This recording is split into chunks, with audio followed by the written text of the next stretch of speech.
కూడా వాళ్ళకి బెలూచిస్ ఎక్కువ ఉన్నారు, అండర్ డెవలప్డ్ ఏరియా. వాళ్ళకి మెయిన్ డెవలప్మెంట్ అంతా వెస్టర్న్ అండ్ నార్త్ వెస్టర్న్ ఏరియాస్లో ఉంది.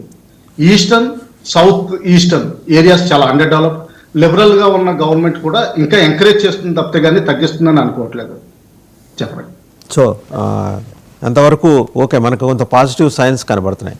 ఇక మనకి మోస్ట్ గ్లామరస్ సబ్జెక్ట్ అండి, మన భారతీయులు ఎక్కువ ఆసక్తిగా చూసేది పాకిస్తాన్. మనకి అక్కడ స్టాండప్ కమెడియన్స్ ఉన్నారు, బిలావల్ భుట్టో, ఈయన ఖవాజా ఆసిఫ్. ఖవాజా ఆసిఫ్ మరి ఏ రాత్రి 10 గంటల తర్వాత మాట్లాడాడో ఏదైనా ఇన్ఫ్లుయెన్స్లోని మాట్లాడో తెలియదు, కానీ అమెరికాకి ఛాలెంజ్ చేశాడు. వాళ్ళు పొద్దున్న లేస్తే 2 పూట్ల అన్నం తినడానికి అమెరికా ఇచ్చిన డబ్బులతోటి అన్నం తింటున్నారు. అన్నం ఇంకోటి వాళ్ళు అక్కడ ఏది దొరికితే అది. ఇవాళ అదే అమెరికాని, నీకు దమ్ముందా ఇజ్రాయెల్ ప్రధాని నెతన్యాహుని అరెస్ట్ చేసి తీసుకొస్తావా, వెనిజులాలో చేసినట్టు చేస్తావా అంటే, మనం కొన్ని సినిమాల్లో చూస్తాం, బాగా తాగేసిన కమెడియన్ క్యారెక్టర్స్ తెల్లారు లేచి అపాలజీ చెప్పినట్టు ఇతను కూడా ఏమన్నా అపాలజీ చెప్పే అవకాశం ఉందా ఇతని తరఫున పోనీ పాకిస్తాన్ కానీ అమెరికాకి? ఇది మనం ఒకటి చూడాలండి. పాకిస్తాన్లో actual de facto ruler field marshal Asim Munir. తర్వాత వీళ్ళు పాలసీలు డిక్టేట్ చేస్తున్నారు. ఈ ఫారెన్ మినిస్టర్ ఎవరైతే ఉన్నారో అన్ని ప్రో చైనా అన్ని మాట్లాడుతున్నారు. ఆయన విజిట్ చేసి వచ్చారు, ఆయన అన్ని ఆ విధంగా చేస్తున్నారు.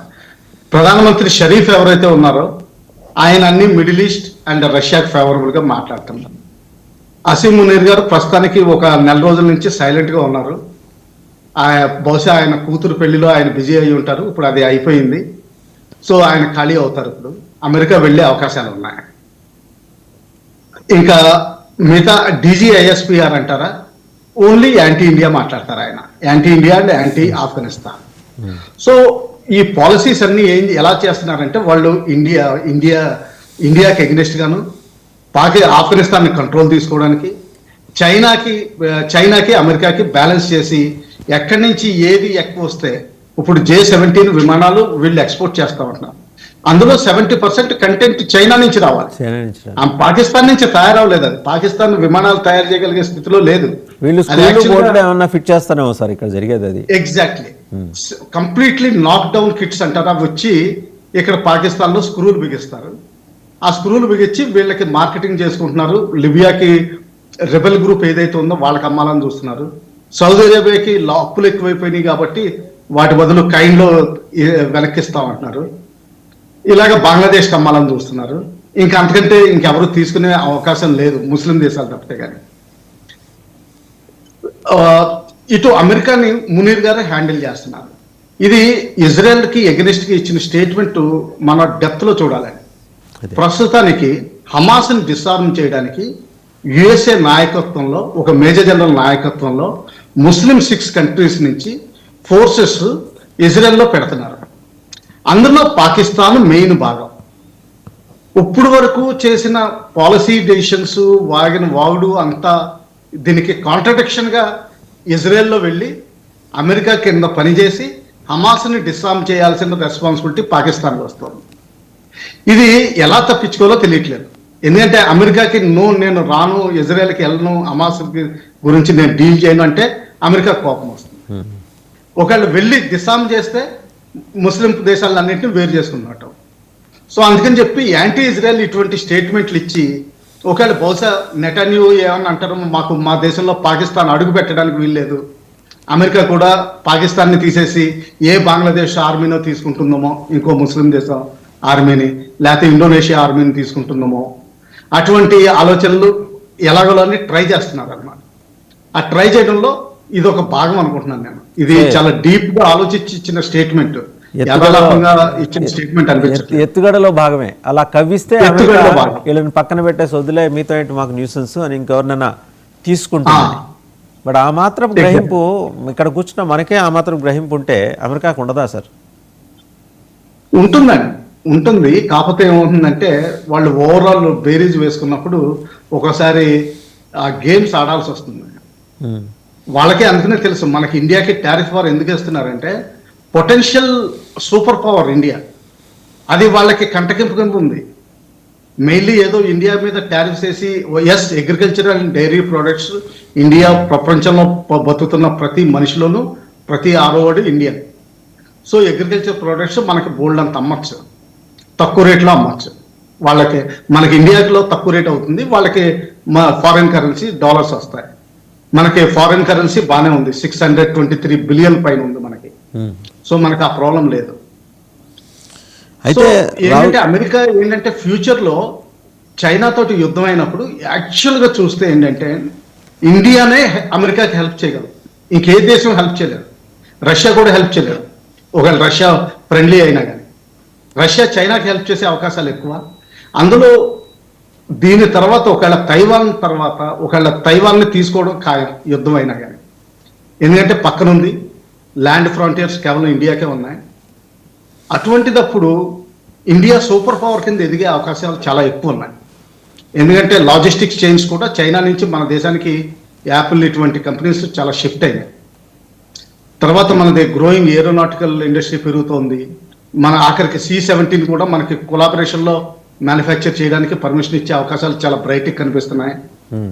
ఇవన్నీ ఉన్నాయి. అందుకని చెప్పి ఏంటంటే పాకిస్తాన్ ఏంటంటే చెప్పినట్టు వింటుంది, మనం చెప్పినట్టు వినం, అది తేడా. అయితే మీరు ఇందాక ఒక మాట అన్నారు, హమాస్ని కంటైన్ చేయడం కోసం ముస్లిం 6 కంట్రీస్ తోటి ఒక ఫోర్సు, ఒక అమెరికా సీనియర్ మేజర్ జనరల్ ఆధ్వర్యంలో ఇప్పుడు అక్కడ ల్యాండ్ అయింది, ఇక్కడ ఇజ్రాయెల్లో. దీనికి పాకిస్తాన్ వెళ్ళాలి, వాస్తవంగా దే హ్యావ్ టు సెండ్. పంపించారా లేదా ఆ విషయం పక్కన పెడితే ఒక కవ్వింపు చర్యలాగానే చూద్దాం.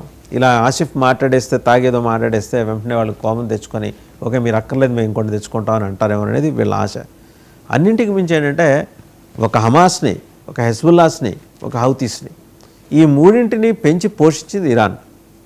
పక్కనున్న కొన్ని 2-3 జోర్డాన్ కావచ్చు, లెబనాన్ కావచ్చు, కొంత వాళ్ళు కూడా ఇతోధికంగా మేము ఇంత ఇవ్వగలం అని 10 రూపాయలు 20 రూపాయలు అలా చందాలు వేసుకున్నారు వాళ్ళు కూడా.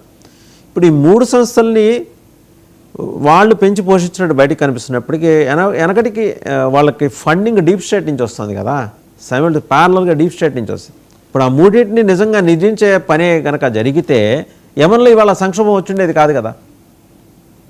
ఒకవేళ ఇరాన్లో అది ఉందని మీరు చెప్పినట్టు కరెక్టే. ఈ డీప్ స్టేట్ ఏంటంటే ప్రపంచంలో వాళ్ళకున్న సిస్టమ్స్ని ఇంప్లిమెంట్ చేయాలనుకుంటారు, గవర్నమెంట్స్ని పడగొట్టడం, ఈ జనరేషన్ జెడ్ ద్వారా రెవల్యూషన్స్ తీసుకురావడం, అవసరం వస్తే ఫండమెంటలిజం కూడా ప్రోత్సహించడం, బంగ్లాదేశ్లో చేసినట్టు ఇవన్నీ ఉన్నాయి. కాకపోతే ఏంటంటే డీప్ స్టేట్ ఎప్పుడు ఒకటి గుర్తుపెట్టుకోవాలండి, ఎప్పుడు బ్యాక్ డోర్లో చేయాలని చూస్తారు, కానీ అది ఎక్కువ నిలవలేదు.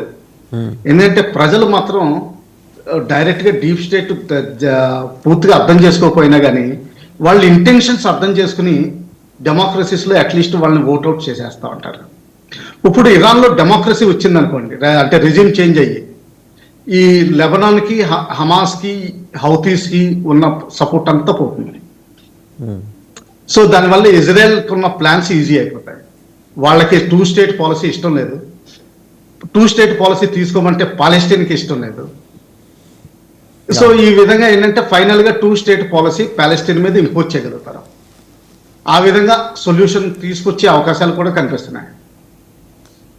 ఇంకా పాకిస్తాన్ అంటారా, ఎలా తప్పించుకోవాలని చూస్తుంది. ఎందుకంటే 2 బ్రిగేడ్స్ 6,000 ట్రూప్స్ అంటే ఆల్రెడీ హౌతీస్కి ఎగనెస్ట్గా సౌదీ అరేబియాకి హెల్ప్ కోసం డిప్లాయ్ చేశారు. ఇజ్రాయెల్లో ఇంకా డిప్లాయ్ చేయలేదు. ఈ 4 బ్రిగేడ్ల స్ట్రెంత్ డిప్లీట్ అయితే ఇటు ఇండియా ఆఫ్ఘనిస్తాన్ మధ్యన శాండ్విచ్లో ఇరుక్కుపోతారు వీళ్ళు. అందుకనే DGISPR అటువంటి స్టేట్మెంట్లు, వినూతమైన స్టేట్మెంట్లు, ఏ సైడ్ నుంచి వచ్చినా, ఎంతమంది వచ్చినా, కలిసి వచ్చినా, వేరుగా వచ్చినా సరే మా చేత తన్నించుకుంటారు అన్నట్టుగా మాట్లాడుతున్నాడు, మజా ఇస్తాను నేను అన్నట్టుగా. సో ఈ ఫన్నీ స్టేట్మెంట్స్ అన్ని ఆ విధంగా చూడాలండి. మీరు ఒక మాట చెప్పారు కదా సార్, హౌతీస్కి వ్యతిరేకంగా సౌదీలో డిప్లాయ్ చేశారన్నారు. అది ఏ మేరకు పనిచేస్తున్నాయి ఆ ఫోర్సెస్? మరి కేవలం డిప్లాయ్ చేసి కూర్చున్నారు తప్ప కానీ యాక్టివ్ లేదు. ఎందుకంటే యాక్టివ్ తీసుకుంటే అది ఇజ్రాయెల్కి సపోర్ట్ చేసినట్టు అవుతుంది. ఎందుకంటే హౌతీస్ కూడా ఇదేంటిది ఇజ్రాయెల్ హౌతీస్ని కూడా అటాక్ చేస్తుంది. అంటే పాకిస్తాన్ పరోక్షంగా ఇజ్రాయెల్కి సపోర్ట్ వచ్చినట్టుంది. సో ఏంటంటే ఇవన్నీ ఇంటర్నేషనల్ డ్రామాస్ తప్పితే కానీ, ఎస్పెషల్లీ యునైటెడ్ నేషన్స్ ట్రూప్స్ ఇవన్నీ కూడా నన్ను అడిగితే చాలా వరకు డ్రామాస్ నడుస్తున్నాయి.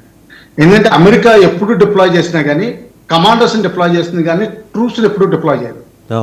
వేరే కంట్రీ కమాండర్స్ కింద ఎప్పుడు అమెరికన్స్ పని చేయరు, అది వాళ్ళ రూల్. వాళ్ళు కమాండర్స్గా ఉన్నప్పుడు వేరే వాళ్ళని పెట్టుకుంటారు, అది వాళ్ళు చాలా క్లియర్ టాపిక్. సో ఇప్పుడు వాళ్ళు ట్రూప్స్ వేరే దేశాలు, ట్రూప్స్ వేరే దేశాలు. ఇప్పుడు ఇజ్రాయెల్లో హమాస్ని డిసామ్ చేయడానికి నిలబెట్టే ఫోర్స్ కూడా కేవలం కమాండర్స్ అమెరికా నుంచి వస్తున్నారు. మిగతా వాళ్ళంతా ఇస్లామిక్ దేశాలని, అంటే ఒకళ్ళకి ఎదురుగుండా వాడుతున్నారు.